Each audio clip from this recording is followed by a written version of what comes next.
Hello traders, I hope you are having a great weekend. I think we are in for a really quite interesting period just coming up now.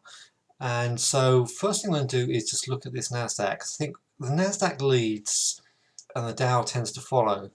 So is that still true? Well, this is, to me, a really feeble NASDAQ with divergent MACD.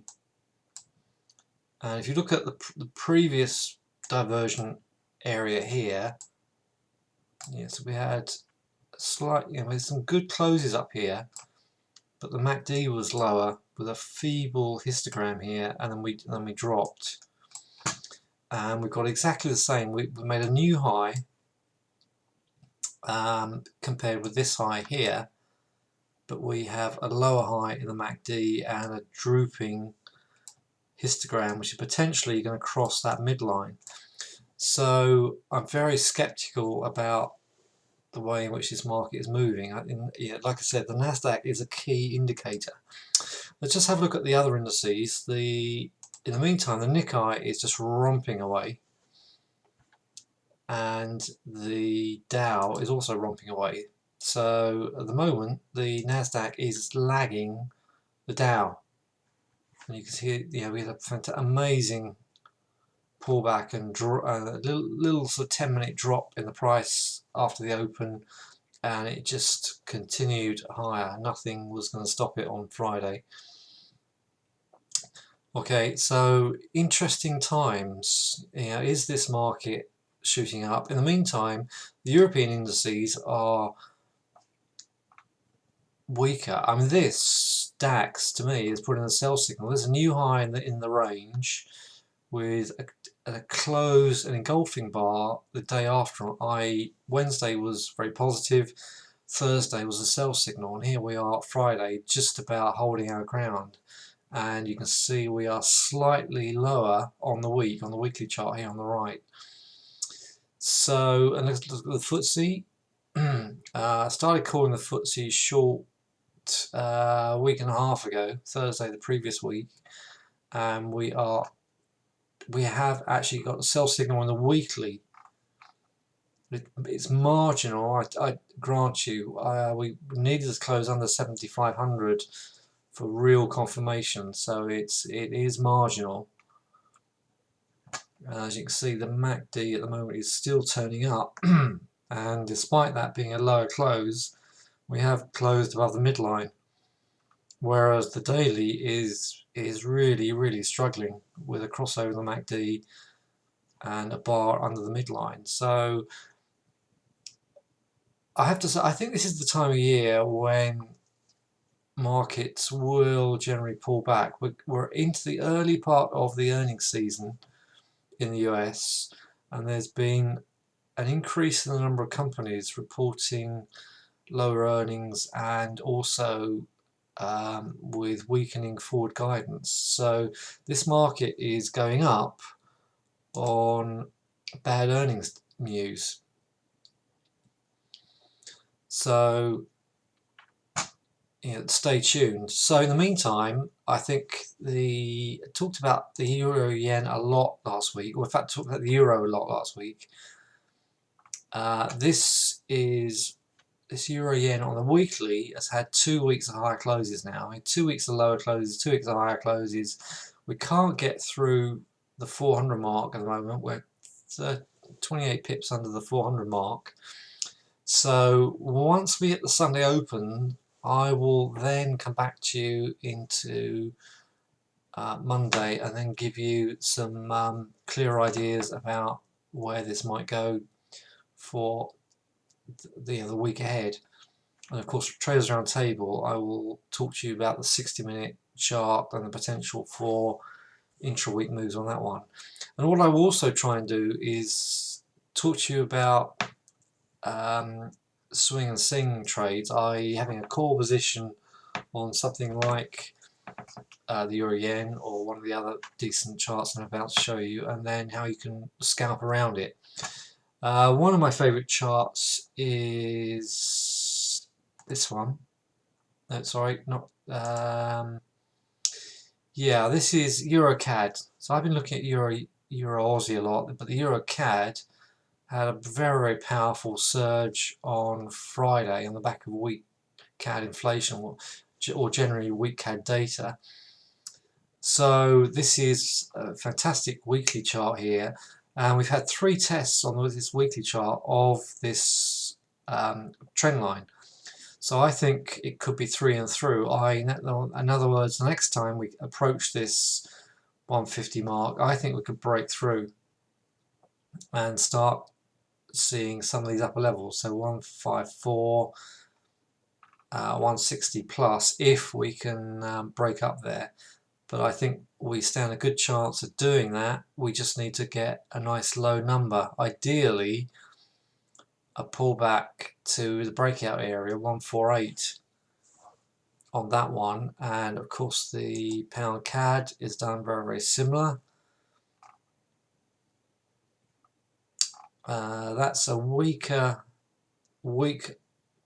chart with the usual powerful move on the daily. So the pound and the euro combined for different reasons, i.e. pound, Bank of England look as if there's a high chance of getting a rate rise on November the 2nd when the Bank of England meets. So we are a couple of weeks off of that, week and a half off of that. So I think it's highly likely. I think the Bank of England were mad to increase easing after Brexit anyway, let alone not raise rates. I think consumer credit is out of control in the UK. Some eye-watering mortgages out there in high volume. It's a huge number of people who are really up to their neck in it, and I think we need the blunt instrument of a rate rise to get the market under control. So I think where you've seen a good powerful push up here from September in the pound CAD, from a low of 158 to a high of 168, 1,000 pips. I think that's leg one. This so we have the pullback, little wave on the sort of correction waves. So we've had 1, 2, 3. This is 4, and now 5 could be a very powerful wave up to some of these levels potentially. So all we can do is just buy a pullback, get a nice stop in there, and then see if we can ride it out. So pound CAD is definitely on my watch list, and Euro CAD is if anything, slightly more powerful. Yen pairs, pound yen, really nice move. Friday was the best move of the week. Not a particularly brilliant bar. In the last couple of weeks have not closed that much higher, but nonetheless I'm going to try and sit the early part of the week out, hope we get a pullback to 850 or even lower on the euro yen, pound yen, and on the euro yen. This is tougher. It's a much better weekly chart, but we're right up against it on the daily. So hopefully that means we can afford to wait a little longer and get a potential pullback. I mean, these moving averages are some distance away underneath us on the weekly chart, and the crossover on the daily chart would mean a potential pullback to 200. So 170 pip drop. So let's just see if we get that. Whereas the pound US, very, very interesting channel pattern on this daily, clearly defined from the low of March this year and the high of September this year. We've popped out of the channel a little bit here in August and early October and mid-October, and there is a lot of congestion above us, so I'm hoping to see a lower number before. I'd love us to come out of this channel a little bit further, get closer to the 200 or even test the 200, who knows, before we can start to potentially break up to the high of that channel again. Okay, you can see how this 200-day moving average is clearly defining the overall trend. So we fell underneath it here. As soon as we peaked above it, we shunted right the way down in after the Brexit vote. Pullbacks were sold into until we got this rounded pattern, and we are still getting this rounded pattern. So I think we could potentially come back to the high of this level here. We just need to see if we can get a nice dip and see where that goes. So I'll be focusing on the Sunday Open and seeing how the market behaves in the early part of Monday, and I'll do my best to give you some ideas with regard intra-week entries on that one. But look at the weekly, and we've actually closed lower on the weekly. So you know, this pound is not in a good position at the moment. We're sitting inside of the previous week's buyer's bar, and that is the same with the euro. Pretty flat week, which could, I mean, if we break last week's low at 117, which we are actually very close to, we could roll over and come all the way back down to 111, 110. So stay tuned on the strength of the dollar, but I will be focused on the commodity type pairs, again, i.e. the euro and the pound against the CAD and the Aussie. Let's look at the euro Aussie daily. You see, we had a push into that lovely sell area at 240 then. Closed lower, but we are just closed above the trend line. So I think I'm still going to stay focused on this one because I really think this could pop. That to me is a massive bull flag. All the dips are getting bought, so a dip under 150 will be terrific. 149.30 is actually the daily trend line.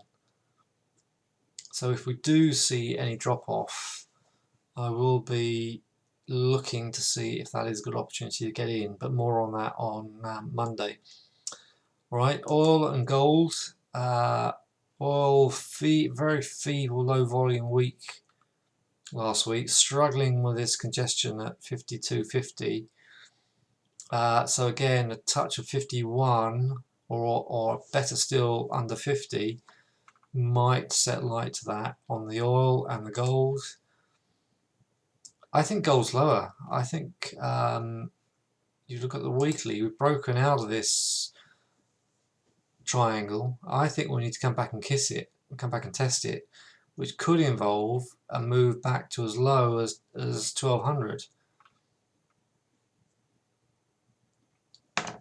Yeah, you used to get an autumn rally in gold because of the Indian wedding season, the Asian wedding season. You don't tend to get that as much now. So it's on the line. You can see that it's it's not a moving averages here, with the 200 just close below us. So maybe we dip into 1250, 1270, and then get the next leg up. But a very weak, quite a weak close. Right, I'll leave the video there. I'm already nearly 15 minutes into this, so stay tuned for Monday for specific levels on these pairs I mentioned and updates on these weak European indices. Alright, thanks for listening. Enjoy what's left of your weekend, and bye for now.